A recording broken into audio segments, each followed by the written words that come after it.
You're listening to Life Repurposed with Michelle Rayburn, where you'll find uplifting and practical advice for everyday living, creative inspiration for do-it-yourself projects, and recommendations for books and resources that will encourage you to embrace your life repurposed.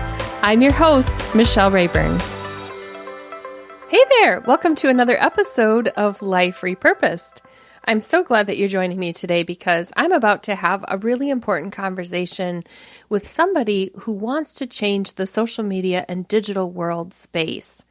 Daniel Darling talks with me this week about how we use our words online and how we can change our own behavior and make a difference. Could you use a little more kindness on social media? Would you appreciate less arguing and more objectivity? Well, that's what we're about to talk about. Now, we're going to mention some resources for you in this episode, including a freebie that Daniel has on his website. We're going to talk about the books that he's written. He has a newsletter. He's written, it's probably thousands and thousands of articles that he's written, a lot of resources that I think would apply to everyday life. So I'm going to link to those in the show notes, and you'll find those at michellerayburn.com/79. And that way you'll be able to get all of the stuff that we talk about. So make sure you check out the show notes. If you're having a busy week and you just want to get the resources and you don't have time to even listen to the full episode, the show notes are there for you for that too. So without further ado, let me tell you a little bit more about Daniel Darling, and then we'll bring him on. Daniel Darling is Senior Vice President for Communications at the National Religious Broadcasters. He's also a former Vice President for Communications for the Ethics and Religious Liberty Commission, which is an entity of the Southern Baptist Convention. Dan is a best-selling author of many books, including ones for teens. He has ones on faith. He has books about Jesus, books about the characters of the Bible, related to Christmas, and now one for Easter. He has so many that you do have to go to his website to see all that he has. Today, we're focusing a discussion on talking about A Way with Words, which came out in 2020. How fitting was that for 2020? Daniel is a person you definitely want to get to know. Okay, let's meet Daniel. Welcome, Daniel Darling, to Life Repurposed. We met, I don't even remember how many years ago it was, but it was at a writer's conference, and I was a newbie writer just starting out. And I don't know where you were in your writing journey. Do you remember how many years ago you started? I was a newbie too. I mean, here's the thing. That conference, Right to Publish, which, I was living in Chicago because I was born and raised in Chicago, and I was doing ministry there. And, I had worked at a Christian organization doing writing for them as a young, it was a great opportunity. I'm writing, like taking sermons down, and I'm, writing fundraising letters, and I'm ghostwriting devotionals, but I wasn't doing my own writing. Yeah. And I had started to want to break out and just write for other people. This was back in the day when you had to send a self-addressed stamped envelope to magazines, back when we had magazines. Now you're making us sound old. Yeah. And Right to Publish, that I didn't know anybody or anything. That was so big in my journey. I mean, I can't even tell you. I was able to meet editors, meet with fellow writers. It also kind of helped me see the wide world of Christianity beyond my little slice that I was in. And I built relationships there that are still paying off, and gave me the confidence. And I learned stuff too, like how to write a book proposal, what editors need for articles. I mean, it was just huge. It was just, I can't even tell you how big it was. That was where I got my start too. That was where I sold my first article for $10, and it started from there. Since then, your journey has been prolific. I looked at all the books you've written. You have quite an archive of articles that you've written. So how did that evolve, your writing journey? It's not what we're going to be talking about in the show, but I'm really curious to know, where did you go from that first conference to where you are now? It's one of those things where I built relationships, and that was in the kind of peak of Christian magazines. Websites were starting to happen, but you had folks in the family had a bunch of magazines. Christianity Today had a bunch. You had Discipleship Journal. You had denominational publications, devotional publications. I wasn't even thinking book the first couple of years. I was thinking, I mean, I remember subscribing to like the Christianity Today magazines or getting the ones from Focus or whatever and being like, there's no way I'll ever be good enough to be in this magazine. What a dream that would be. And then I just met editors, and what I think was key was I was willing to take on projects and just see what do you guys need, what would be good, and then get some experience, and then you kind of figure out what you like to write about, what your expertise is. Also, you kind of live life and have experiences you can draw from. When you're 25, I mean, no offense, there's some really sharp 25-year-olds. You don't have a lot of experience to be able to draw from to be able to write stuff. You can have opinions. I mean, I had a lot of opinions, still do, but so, it's just kind of slowly building over time and the Lord opening doors and just walking through those. I mean, really, that's what you can say. And I think a couple things that were helpful for me that I encourage for writers. One, taking assignments that you may not think of, but that editors say, I need something on this, or I need something on this, and just figuring out a way to get it done. Two, challenging yourself and saying, I'm going to stretch and I'm going to pitch myself and I'm going to do this. Some of that was economic because I would be sitting there with my wife, like, how are we going to do this? And I'm like, well, it's going to open that writer's market guide and I'm going to send 1 million pitches to people, throw them enough mud against the wall. Some of it'll stick. Some of it did stick. Relationships are key too, just building those. And then being editable, like understanding that article is not your magnum opus. It's a big deal, but it's not really a big deal. So let people edit it, and being the kind of person who could turn stuff around quick and fast and tight. And I just think that, and there's the Lord opening doors. And I'm a person who says, like, if God's put an opportunity in front of me to take it. Yeah. You know what I'm saying? I mean, I heard J.I. Packer say, I listened to his biography after he passed away, and they said, did you have a plan to do all this writing and being so prolific? And he's like, no, people asked me to write and I wrote for them. I was like, okay, that's kind of where I'm at. I mean, I have things I want to write on and I have ideas and I pitch stuff, but you know what I'm saying? And it's just the Lord just opened doors, and then you just kind of build relationships and you get to a place where people are asking you to write, and sometimes you have to turn people down, which is hard. But. Well, one of the things that really makes you stand out in the crowd is that you are genuine in what you write about. So I've observed that when you write about something, you live it out. So for example, one of your book releases last year was A Way with Words, and it was talking about how we use our words, especially online on social media. I've been observing over the last few months, and you live out what you talk in that book. You use words in a positive way online. So that's what I want to talk about today, really getting into like, what is the root of the problem? Could we possibly diagnose what the root of the problem with social media is right now? If we could boil it down, do we even know? Yeah, I mean, I hope I live it out. And gosh, I'm always like, I wrote a book about this, and am I actually doing this? But it's interesting. I mean, it's social media has opportunities and it has challenges. I mean, ultimately, the problem with social media is us. It's us. I mean, out of the abundance of the heart, the mouth speaks, or the fingers tweet, if you will say, or post. But I do think there are sometimes perverse incentives that encourage us to be more divisive, to call people out, to perform in a way like we feel like we have to make a name for ourselves by performing and calling somebody out. It's a flat medium, so we're not looking at each other. So it's easy to not see that person on the other side of Facebook or Twitter or whatever as a human being. You just see them kind of as like these avatars that you're crushing, like you're playing a game. I also think we forget we're in public. I mean, if you think about this, if you have, let's say you only have 100 friends on Facebook, or 100 followers on Twitter, which is not hard to do, really. Imagine a room of 100 people. Would you talk that way? And then you're talking to somebody else, or you're calling out somebody else. Let's say, now you have 200 people, let's just say minimum. Would you have that kind of conversation? Imagine you have 1,000 or 10,000. So we forget we're in public. And at the same time, we kind of know we're in public, because a lot of what we're doing is performance. I want to show this group of people I'm on the right side, and that means crushing this group of And I think we're not to psychoanalyze it, but I do think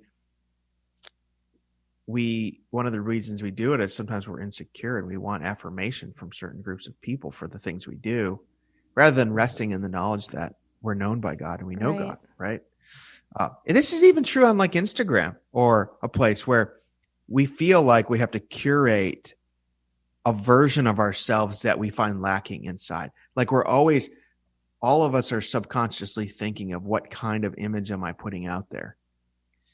And I think some of that's important, right? Like, what am I saying in public but this idea of curating a version of ourselves that we feel is lacking in real life. And when we understand that God loves the offline version, the real version of me, not the curated version of me, then we are free, I think, to have better conversations online. It does, being real. Yeah. I love that idea of the separating out the curated version. So on Instagram, yes, I see that. But then I look at like Facebook has been a place where, well, now there's been kind of a mass exodus from there. So I'm not sure what you think about that. I've chosen to stay because I feel like I could be a voice for truth and something positive there. But it has been a challenge. Yeah. And I think, it's funny because my book, I try to actually be positive. One of the arguments I make is social media is here to stay, right? I mean, it's not going away. We're not going to suddenly all become Amish. We're not going to go back to the 1950s. This is where conversations are happening. So we just have to ask ourselves, how do we steward our words on here? What can we do? And I agree with you. Like, let's endeavor to be in the corner, in the space that we control. Let's try to be countercultural in the way that we use social media. So if all the incentives are toward nastiness or going viral or calling people out, or even among Christians, I think the incentives are, I'm being prophetic right now. Everyone gets up in the morning and looks in the mirror and sees, Martin Luther, or Dietrich Bonhoeffer with every tweet and everything they do. And it's like, not really. Get over yourself. But we can be countercultural and say, I'm going to be someone that encourages people. I'm going to talk about issues. I'm going to speak. I'm going to have conversations. I think you could have substantive conversations and arguments if you keep them civil and remember that the people you're arguing with are human beings, and that person that has a wrong opinion, he may be wrong. Like, I may disagree with them. That's not all they are. They're not. There's more to them than that. So I think we have to actually we have to consciously think, like, how can I bring joy to social media? How can I bring light? You talk about navigating the digital world with grace. What does grace look like in the digital world? There's not a lot of grace. We live I really think we're more in an honor and shame culture than we ever used to be, where, there isn't a ton of redemption. There's a lot of shame. It's funny. I read a book by Dave Zoll called Seculosity. He's an Anglican priest, I believe. And he said, something like the social media culture, the shame culture has all the elements of Christianity with the grace sucked out. So you have judgment, you have sin, you have everybody agreeing this is sin, this is judgment, but you don't have any grace. Everyone wants to get their pound of flesh. And I think we have to be the kind of people willing to say, I'm not going to participate in this. I'll talk about things, I'll call things out, but I'm going to not participate in a ritual sacrifice every day of, like I get up every morning and think, who's going to be ritually sacrificed on Twitter? Who's going to say the wrong thing and just be the scorn of some mob? And I'm not going to be that person. I'm not going to participate in that. So that brings up a thought that and I try not to use they when I'm talking about, but I have observed there are some people who have said, I have an obligation to be a voice for truth. I'm obligated to speak up and say whatever needs to be, like that blunt, almost cruel. Do you have a response when somebody says that? When someone's cruel or mean or something? When someone says, yeah, I have this obligation to speak up for truth, even if it might hurt somebody else, and even if my truth might actually be incorrect. Right. Well, that's I mean, I think for Christians, Christians sometimes have this idea that as long as I'm on the right side, it doesn't matter how I say it. But one of the things I talk about in the book is actually God cares about the shape of our words. We are speaking creatures. We're made in the image of God because God is a speaking God. And there's a lot to say about the shape of our words that, you look at James 3, and especially the bigger platform we have, the more influence we have, the more we have to really be wise about our words, because, and this is why I think, the first part of James 3, James talks about the sober calling of a Christian teacher, that just understand that when you are teaching the Bible, when you're known as a Christian teacher, it's a sober weight and calling. But then the rest of the chapter talks about the shape of our words. I think those two things go together. I think what he's saying is that leaders, what leaders do in moderation, their followers do in excess. So we're modeling for people how to speak. And so as Christians, I think we not only care about being on the right side of issues, and I think we should speak out, and I think we should speak up, but the way we do it matters. 1 Peter 3:15, Peter says, have an answer for every person for the hope that lies within you. So speak to the issues of the age, talk about the questions, but do it with gentleness and kindness. And this idea that civility and courage, they can go together. The loudest person in the room is not the most courageous. A lot of what we think is brave. You're brave. It's not brave. You just, you know what I'm saying? And so you don't have to be nasty, because we're the people, we understand the end game, that Christ has defeated sin, death, and the grave. And so we don't have to use the tools of the enemy. That being said, there are times where we're going to be as winsome and kind and loving as we can be. But to be a Christian is at some points going to be at odds with the prevailing culture. And it's always been like that. So Jesus perfectly he did this perfectly, and they killed him. Peter and the apostles did this better than we did.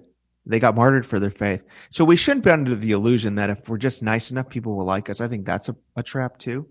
At the same time, I think this idea that as long as I'm punching the right people, I'm okay, that's not apologetics in Christianity. Right. I think we use kindness not as a tactic, like, oh, I was kind, that didn't work, let's be a jerk again. No, we use kindness because that's the kind of people we are, and that's what God has called us to do. I've noticed that even when you're super objective in your posts and you present sides of something that shows that you're analyzing it from 2 points of view, I've noticed you'll even have comments where somebody will accuse you of being liberal then, because you're even looking at the other side. Yeah. It's so weird because, I'll get accused one day, you're such a liberal. And I'm very conservative, which is so funny, like theologically and politically. You're so liberal because you said it this way. And then the other times it's like, you're such a right-wing fascist or whatever. And I'm like, okay. So it's just weird. People project that onto you. We're in a heated political environment, right? So I'll say, I've said this as long as I've been speaking publicly through many, many administrations. Okay, this guy's the president. Let's pray for him to do well. Let's agree with him when he does the right thing and disagree when he does the wrong thing.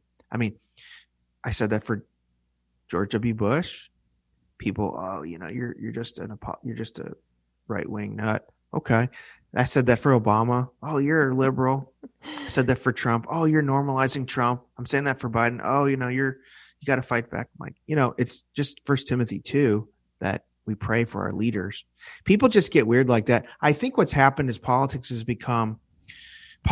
really important. I think it's good for, especially in our representative republic, it's good to help advance human flourishing. We care to love our neighbor. We have to love, be involved in zone level politics to shape the communities around us.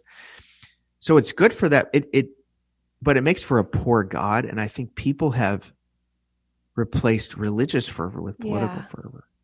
It's religious. It's my team versus your team in a way that is so toxic right now. That's just unhealthy. Yeah, if we could just take that passion and turn that into telling people about the love of Jesus and sharing the gospel, the church in America would be so different.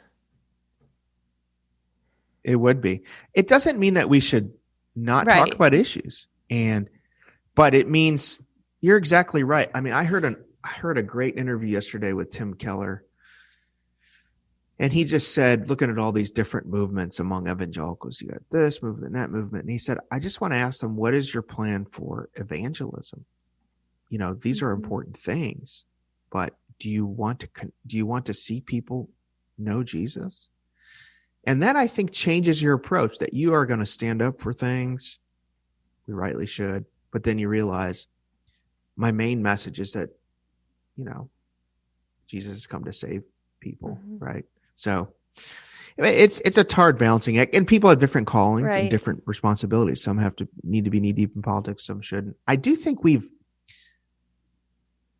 like Christians, we like, every day with our content, we're catechizing ourselves on so much political content that we really don't need to be that much involved. Like, we could replace a political podcast with a sermon one, or, Well, that's what you write about being balanced. And one of the things you posted on social media said a rule of thumb for politics and for life. Don't be so zealous to criticize vulgar talk or behavior from politicians on the other side if you are unable to muster up criticism when someone on your side exhibits the same behavior. I think that's a really good way that you put that out there of looking at it. Like, there are times when I've put a post up and I've realized later I shouldn't have said it. I shouldn't have shared it. I take it down. I put a comment out there.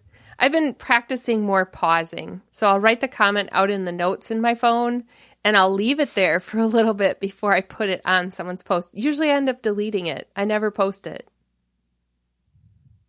That's a great habit, by the way. And I talk about that in a little bit in my book, but James says, let everyone be quick to listen, slow to speak, slow to anger. I think in this age, we'd say everyone be quick to read the whole story, slow to post, slow to wrath, slow to digital rage. And again, I've posted stuff that I went back and said, I'm going to delete that. It was a little too edgy. I don't need to be that guy. Or do I even need to post this? Or am I posting too much about politics all in the same day? Or am I, just trying to think through what message am I sending? But it is good to pause. I think one thing that's healthy, my thing is the quality of your offline life, I think, determines the quality of your online life. If you have healthy community around you and good friendships, I think it keeps you accountability for what you do publicly online. So I have a text thread of like five guys that we're friends. And we've been doing this for like 5 years. All my hot takes are in that text thread that will never see, the light of day, hopefully. But it softens the edges as we go back and forth. And then, or I'll say, should I tweet this? Should I say this? Just pausing and cooling yourself down is really, really good. And I also think, I tend to notice when somebody, and I don't know if you notice this, but when somebody's being really crazy online, I'm not saying having strong opinions. I'm saying really, really purposely crazy online with what they're saying. A little red flag goes off in my head and I say, what's going on in their life? Yeah. You know what I'm saying? And then you find out later that there was some things going on. I have this weird intuition about that. I don't know if you've noticed that yourself. Yeah, it's always good to look at somebody as a human and realize that there's a motive behind what they're typing as well. So, Dan, you have a free resource on your website, and I will be linking to that in the show notes, but it's a chapter from your book. And in this chapter, you talk about 6 tips for how to read the news. I think this is really good content that's giving us some solutions for how we can conduct ourselves online. We won't go through it in super detail, but just kind of looking at some of the principles. So one of the questions you ask is, do I have the whole story? Yeah, this is so important and really important now because, our news is so, like, we all get news from our little bubbles, like news that agrees with me. And I think we've seen that in the last even few months, how bad that could be, where we're in this information bubble. And so I think we have to be wise and say, is this the whole story? Let's wait a little bit. It's okay to wait 24 hours to post or comment on something to get the whole story. And we've seen this kind of across the political spectrum, right? I think of this kid at the March for Life a couple years ago. Yeah. That everybody thought he was saying something, but he actually wasn't. Right. And everybody crushed him, almost ruined his life. He's actually won a few lawsuits. Again, even against some media outlets, reporters get on it. A lot of people, there's just this jump to be out there to say things. And I think we just need to wait. Get the whole story, read a few articles, I mean, as Christians, we really should be concerned about getting the whole truth, not half truth. Yeah. Along with that, you ask if the writer and the media outlet are trustworthy, but you also ask, am I willing to read news from a variety of sources? Yes, which I think is important, that we have a balanced news diet. Read across the spectrum. So if you're conservative like me, don't just read from conservative outlets, right-wing outlets. Read from other outlets. Read from mainstream outlets, or read even from folks that lean left, just to get the perspective of what's actually happening. If you're a progressive, I would say the opposite. Don't just read in your bubble. Don't just read mainstream news. Don't just read CNN. Read people on the right, and read widely, read trustworthy sources. And it's hard to know what's trustworthy, but I try to avoid the sensationalist type stuff, right?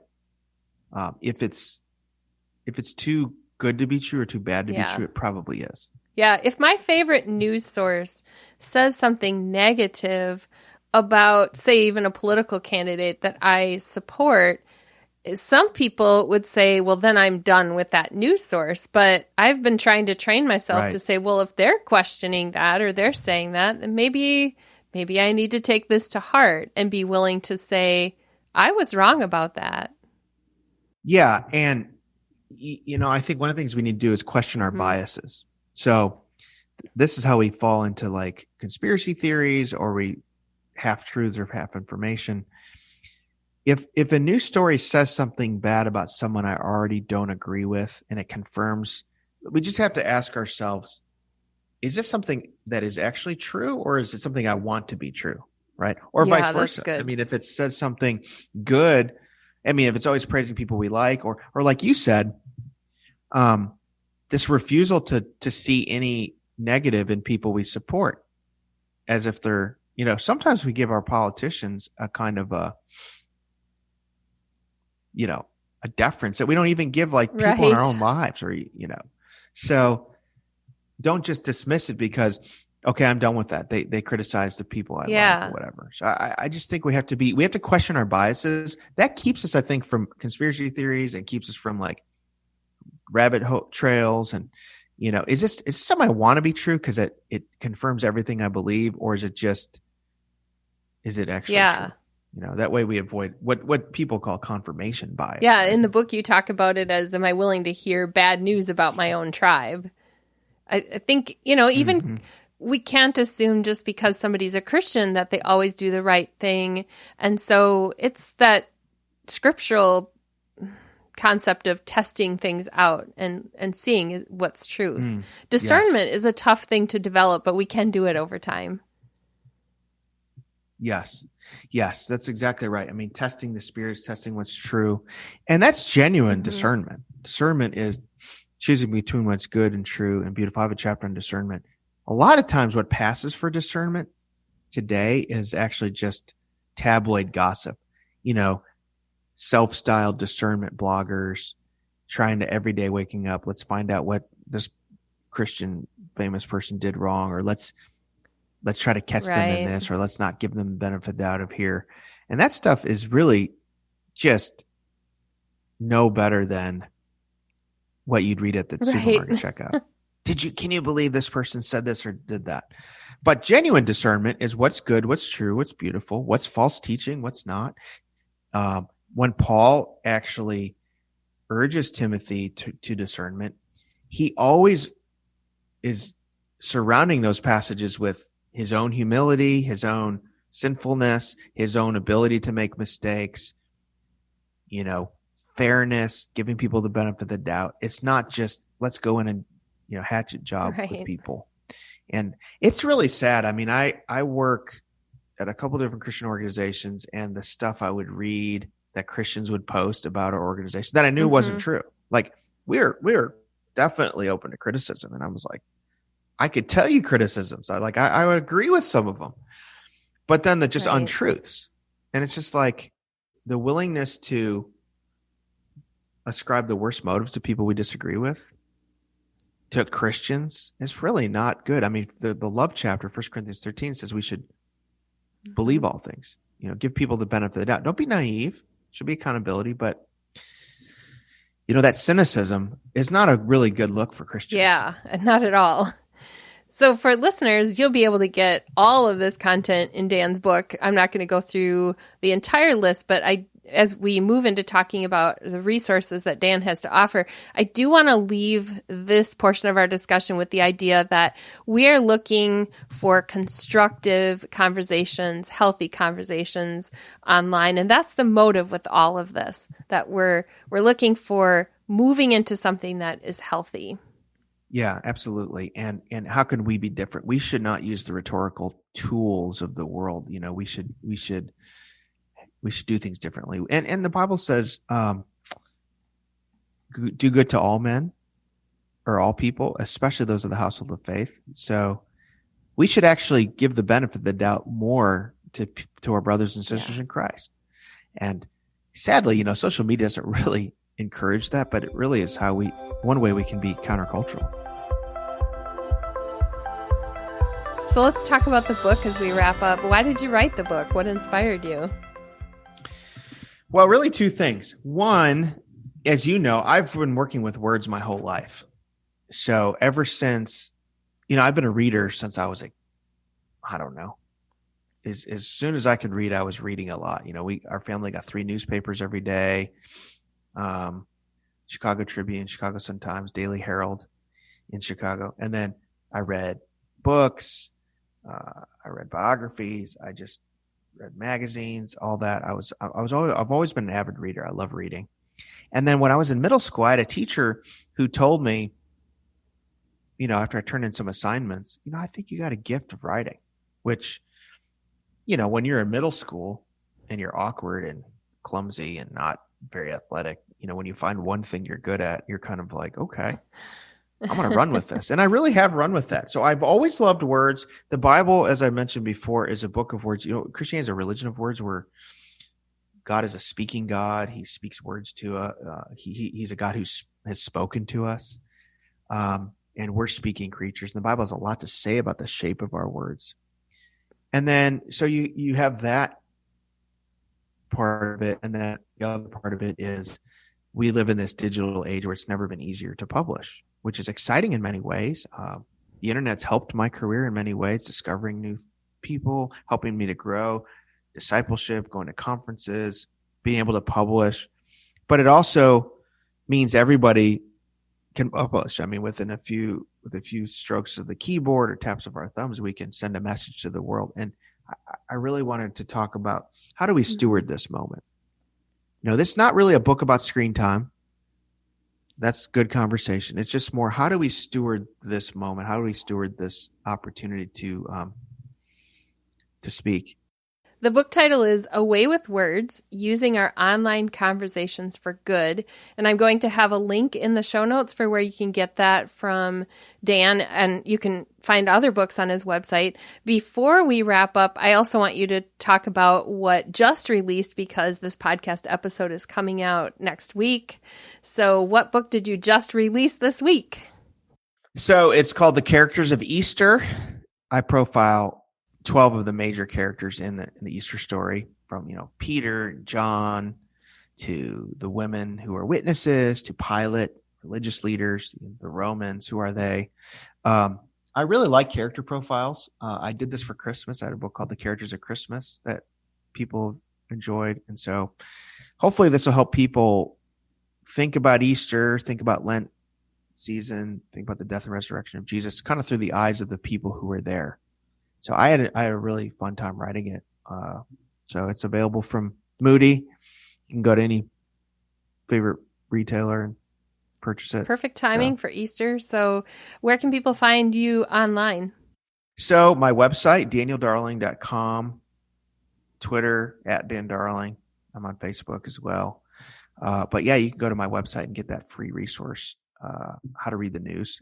Yeah. Yep. We'll link to that. And you can sign up for my newsletter too. So I get the newsletter. I would encourage my listeners to get that because every week you're getting, well, even more than every week, you're getting content that you can apply to daily life. So that's good content to have.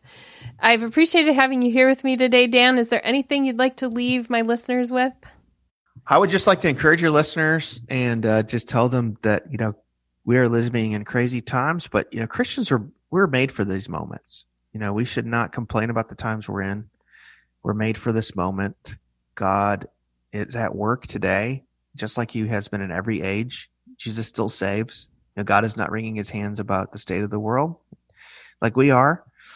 And he's at work, and Christ is gathering history to himself. So we should be confident, joyful, and just go with the knowledge that God is sovereign over all things. Amen. Thank you so much for being here and sharing part of your day with us. Well, thank you. What a great message Dan had for all of us, in something that we can apply in everyday life. Almost everybody who's listening has social media or an online presence of some sort. We have the ability to use our words in a way that builds people up, that encourages them, that provides them with hope, and helps them see the love of Jesus. So I encourage you to do that this week as you think about how you use your online presence and how media affects your life. Well, that's all we have for this episode. The one thing I'd like to encourage you to do is to go to the show notes at michellerayburn.com/79, and there you'll get everything we talked about in this episode. I'd also like you to go there and look. You'll see a little link there called Buy Me a Coffee.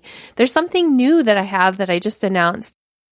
One opportunity is if you really like the show and you like the work that I've put into creating episodes and editing and putting all the info out there, you can simply give a small donation if you'd like to. Buy me a coffee. That's all it is. But there's also opportunities for ways that I can continue to serve you. One of those is through the opportunity to have a coaching call. And you'll see on buymeacoffee.com/Michelle Rayburn, which is also in the show notes, you'll see how you could potentially get that coaching call. There's also a monthly coaching opportunity coming up for groups who can get together and talk about some of the same issues that we cover here on the podcast. So I'd like you to check that out in case one of those would be helpful for you. I'd really love to be able to provide a resource that helps you in your own personal life. So it's a little longer episode, but I really loved what Dan had to say, so I hope you've stayed with me all the way to the end. Please tune in next time as we continue talking about how we can experience life repurposed. You've been listening to Life Repurposed with Michelle Rayburn. Check out tips, resources, and inspiration at michellerayburn.com. I'd love it if you would subscribe to the podcast on your favorite platform, Apple Podcasts, Google Play, iHeartRadio, or Spotify. I'd also love it if you would like, review, and share the information about this podcast with your friends. Thank you so much for listening.